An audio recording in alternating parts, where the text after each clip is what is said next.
Bonjour madame, excusez-moi, je fais un petit micro-trottoir. Vous avez une minute? J'ai pas mes oreilles, donc si c'est pas trop Vous n'avez pas vos oreilles? mes appareils, Ah, parce que je confirme que vous avez quand même des j'ai oreilles. mis des oreilles.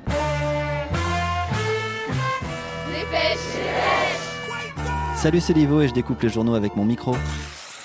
Le Monde, la famille de Vincent Lambert, ancien infirmier de 42 ans qui est dans un état végétatif depuis 2008, se déchire autour de la question de l'arrêt des traitements. Vincent Lambert, Oui, on le débranche ou pas? ça serait sage. 24 avril, Moi, je débrancherai. le Conseil d'État valide la décision d'arrêt des traitements. Ça sert à rien, je pense, de rester en état de légumes et puis. 5 mai, le comité de l'ONU a demandé à la France de suspendre toute décision d'arrêt des soins. C'est une bonne question, j'ai pas d'avis sur le sujet en fait. Ah, si, on débranche. La France n'est pas tenue par l'avis du comité de l'ONU. Ouais, on débranche. 11 mai, Ça a duré trop longtemps. le médecin annonce la fin des traitements pour la semaine du 20 mai. Bon, Vincent Lambert, c'est réglé. Next. Le Progrès, 8 mai. Pour éviter une fermeture de classe, 15 moutons ont été symboliquement inscrits mardi à l'école primaire de Créan-Beldonne dans l'Isère. C'est quoi ça? Ah oui, c'est le trac qu'on m'a filé à la sortie de l'école. Loi Blanquer, inquiétude des enseignants et des familles. La loi Blanquer limite le droit d'expression des enseignants. Pourquoi il y avait grève à l'école là, jeudi? Évaluation nationale anxiogène pour les élèves. Ils vous ont pas expliqué? Menace sur le devenir des directeurs d'école, interlocuteurs privilégiés des familles. Allez, va à la douche. Inscription obligatoire dès 3 ans. Bah c'est bien ça, non? Il y a une loi de 1959 qui dit que les municipalités doivent donner autant au public qu'au privé. Comme, Elle donne une sorte de forfait par élève, c'est ça? c'est ça, une sorte de forfait par élève. Et du coup, aujourd'hui, comme la scolarisation elle va être obligatoire à partir de 3 ans, les municipalités vont devoir aussi donner pour les maternelles. Et ça a été chiffré à 150 millions d'euros. Ah bah peut-être du coup les prix vont baisser dans le privé? Bonjour et bienvenue au Lazariste Lyon. Vous allez pas baisser les prix par rapport à la réforme Non du tout. Il n'y a pas eu de répercussion sur nos prix. Hein. C'est tout bénef du coup. Bah, écoutez, voilà. Le Canard enchaîné. Alors que les gilets jaunes se calment, Blanquer fait tout pour énerver les hussards noirs. C'est la fin de Jules Ferry.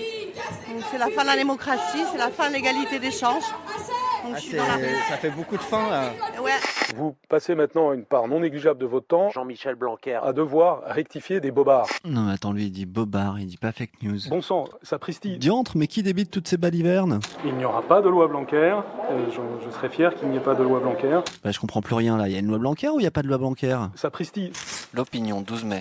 Le Sénat examine le projet de loi Blanquer. Rectifier des bobards. Aujourd'hui en France, 10 mai. À Vaux-en-Velin, les parents dénoncent une tentative d'intimidation contre leur collectif. Il a dit qu'on traumatisait les enfants. En cause, une réunion organisée par l'inspection académique qui visait à les informer. Et donc il a dit que les affichages étaient trop orientés en fait. On avait un devoir de neutralité en tant que parents d'élèves dans notre action d'informer les familles. Voilà. En Haute-Garonne, la directrice académique a adressé un courrier au directeur d'école les enjoignant à ne pas relayer des tracts des associations de parents d'élèves. Alors voilà, donc nous on lui a dit que le devoir de neutralité des parents n'existait pas. Libé, 3 mai. Lettre de remontrance, avertissements verbaux du rectorat, les directeurs critiques se font corriger. Je suis issue d'un milieu populaire. Mes parents, ils n'avaient pas fait d'études. C'est l'école qui m'a permis de faire des études. Maintenant, des enfants comme moi, issus des milieux populaires, ils ont beaucoup moins de chances de rentrer. Il y a tout le système de parcours.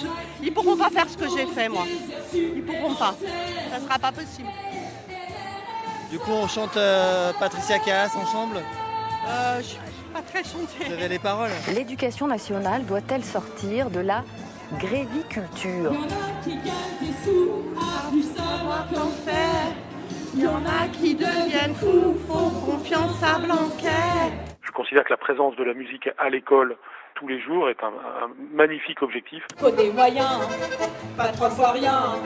Il faut des postes, faut du pognon pour l'éducation. Au moment où je vous parle, il y a 90% des collèges de France qui ont une chorale. Mais les braves, j'en aime pas que leur ministre décide pour eux. Non, les braves, j'en aime pas que leur ministre se moque d'eux. Nous voulons, vous voyez, une éducation nationale qui chante. Nous créons même des chœurs, vous voyez, de professeurs à l'échelle de chaque académie de France. Vous voulez devenir contractuel dans l'éducation nationale? Alors choisissez une chanson, inscrivez-vous au casting et rejoignez Jean-Michel dans la Blanquer Academy. Académie de l'éducation nationale. Oui, mais elle manque de sagesse. Elle manifeste. Allez.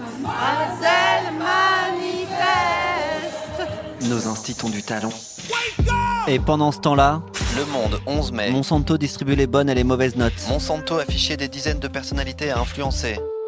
Donc je m'appelle Anne-Laure Barral, je suis spécialiste environnement à France Info. Et du coup, vous êtes fiché par Monsanto. Et donc du coup, j'ai appris que je m'étais retrouvée dans un fichier de l'agence de relations publiques payée notamment par Monsanto. Un cabinet de lobbying a créé pour Monsanto des fichiers illégaux afin de répertorier des personnalités qui lui seraient hostiles ou favorables. Ils m'ont noté comme crédible et j'ai vu apathétique et neutre. Est-ce que c'est pas un peu la loose pour une journaliste? Est-ce que vaudrait pas mieux être complètement opposante? Qu'on soit noté comme crédible et neutre, sans avis en fait sur le glyphosate, c'était vraiment moi le rôle que je me voyais à l'antenne. Vous n'êtes pas mécontente de la notation, quoi? Qu'ils estiment que mon avis est neutre sur le glyphosate, moi ça me va. Le Figaro, 14 mai. Glyphosate, Monsanto condamné à payer 2 milliards de dollars à un couple affirmant que l'herbicide est à l'origine de leur cancer. Bravo pour cette note en tout cas. Ouais, merci.